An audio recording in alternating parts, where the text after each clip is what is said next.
Nima deyapti? Molim bo'g'oz deyapti, tug'adi deyapti. Keyin tug'sa sog'ib ichamiz deyapti xo'jayin.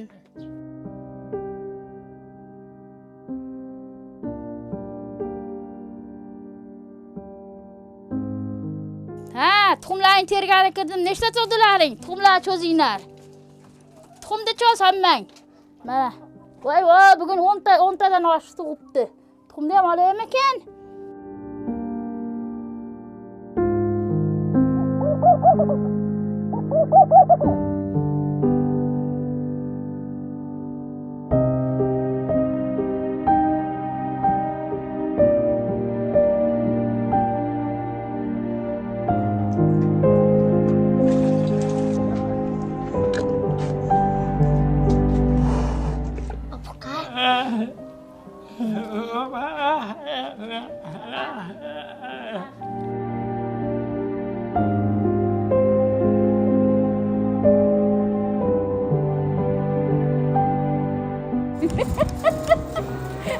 Mazza, mazza. Haydang. Haydang. Haydang, ha. Uyimizga dedim, videochilar kelyapti, kameraga olgani dedim. Sizni meni dedim. Biz prezidentga chiqamiz ekan dedim. Xursand bo'ldi-da xo'jayinim.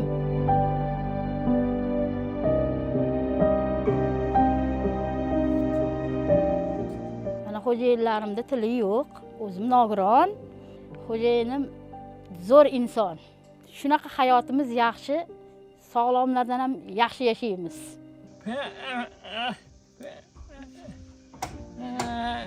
Ha, nima deyapti bular? Bular o'g'limga uy so'yapman deyapti. Mana ustalar ishlayapti, shu Bodiriydan chiqqan daromadga mana shu uylarni so'yapmiz.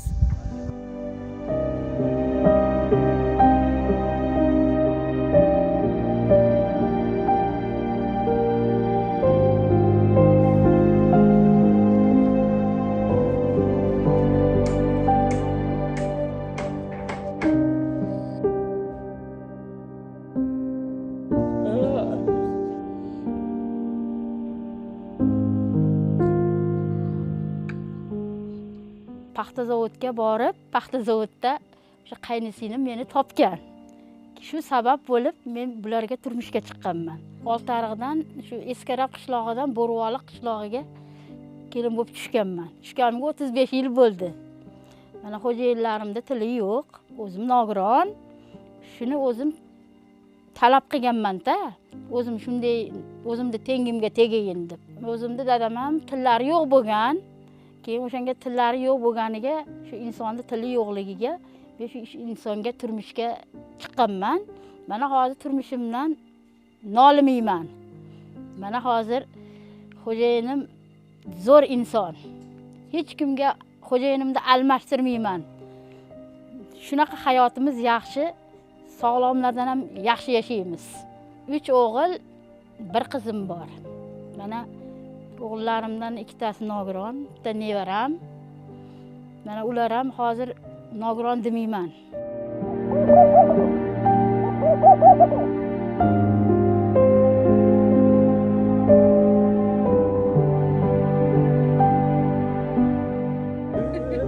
Yomon, xolos.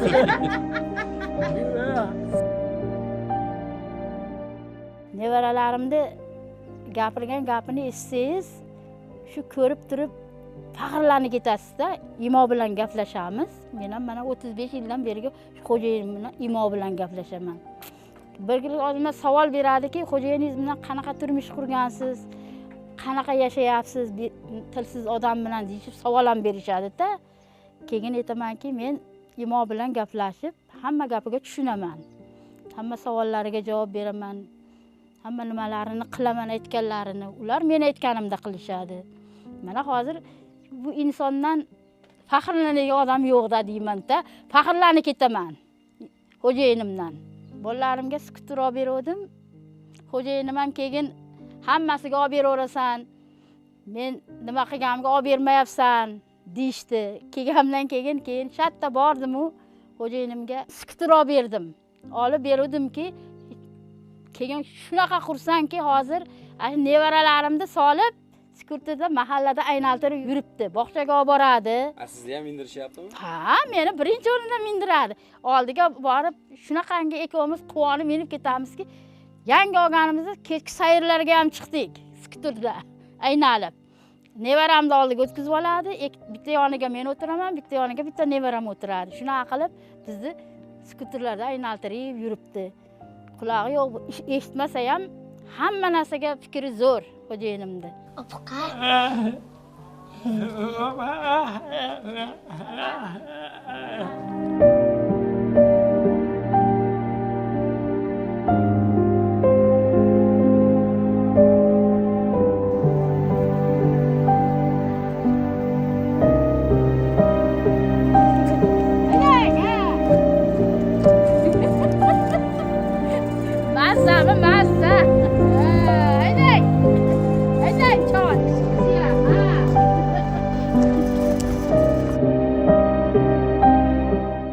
Xo'jayinim aytishdiki, "Ha, sen nimaga tayyorgarlik ko'ryapsan?" dediki, "Uyimizga dedim, videochilar kelyapti, kameraga olgan dedim.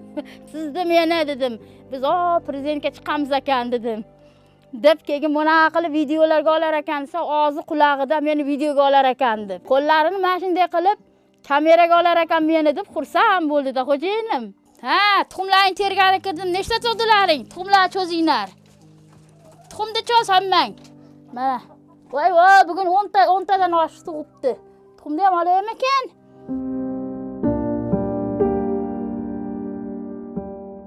Dehqonchilik zo'r gap yo'q. Yanvardan boshlangan dehqonchilik. Isxonamiz bo'sh turmasin deb isxonaga karamni ekib qo'ydik. Karamni ekkanimizdan keyin baqa, ukrop, kashnut, chesnok, jambil, o'sha nimalarni bo'sh turmasin isxonaga ekib tashlaganmiz. Ularni sotib bo'ldi-ku, o'rniga tugab-tugamasdan bodringni ekdik.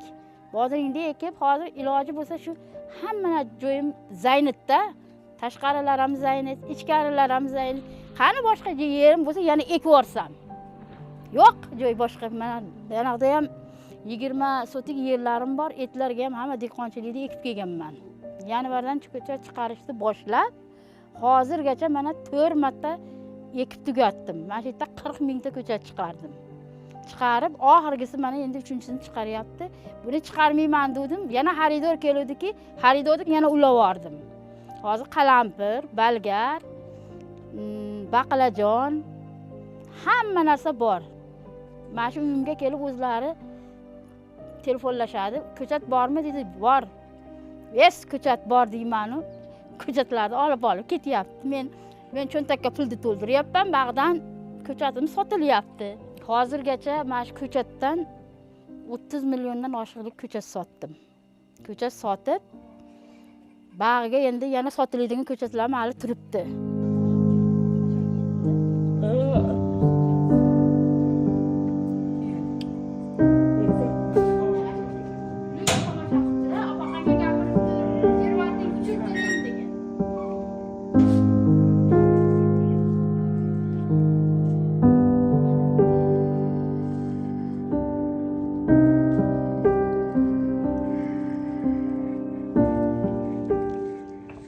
Moddiy tomondan qiyinchilik ko'rmayman. Ertalab turib, shu havo isimasa-da, shu men dehqonchilikdan charchamayman. Xo'jayinim ham, "Bo'l, tur, birga ishlaylik" deydi. Mendan oldin turib, xo'jayinim hamma ishni o'rniga qilib qo'yadi. Imo qilib tushuntirib, "Siz buni qiling, men buni qilay, sen buni qil, men buni qilay" deydi. Shunaqa bilan yuribmiz. 4 ta molim bor edi, 2 tasini sotdim. Sotib, keyin hozir endi bitta molim qolgan. Sotgandan qolgani. To'ylarga ishlatdim. Endi hozir yana mol olishga harakat qilyapman. Yana mol olmoqchiman. Nimaga deng? Qiynalgan paytimda, endi hali qiynalmaganman-u, o'sha mollarni sotib, o'shalardan foydalanaman. Yaxshi qoladimi foyda? Ha, moldan yaxshi qoladi. Mol qilsangiz, mol uyda qassobi deydi. Mana shu mol bilan men mol turmasa tirikchiligim o'tmaydi. Faqat mol. Qiynalsam aytamanki, "Ha, molim bor-ku" deyman. Sotib ro'zg'orga ishlataman deyman. Qiynalmaganman shu vaqtgacha-yu. Hali ham bundan baxsiga ham qiynalmayin. Undan tashqari mana ishda bir 50 ta tavug'im ham bor. Ha, 50 ta tovuqingiz bor. 50 ta tavug'im bor. O'sha tovuqlarni tuxumidan yeganimdan qolganini sotaman. Bolalarimga beraman. Nimalarga qaysi bolam qiynalsa, o'sha bolalarimga tuxumini beraman. O'zimda ama tuxum arimaydi. Mana shu tovuqni olib qo'yganman. Qishin yozin tug'adi ama. Ha, qishda ham tug'adi. Qishda ham tug'adi. Ama uncha nima bozordan olmayman-da, o'zimning xo'jaligim. Ha, qolganlar tovuq tug'maydi, qishda siz qanday tug'dirasiz? Meniki tug'adi ama qishda ham. Men endi yemishini yaxshi beraman-da o'zimga o'xshab. O'zim yaxshi yesam, tavug'im ham yaxshi yeyish kerak, molim ham yaxshi yeyish kerak. Birinchi kelib, hokim yordamchimiz uyimizni ko'rdi. Bu nimalarimiz eski cho'plardan edi. Unaqa xodalardan edi. Plisamizni 5 kunda bitirib ketdi.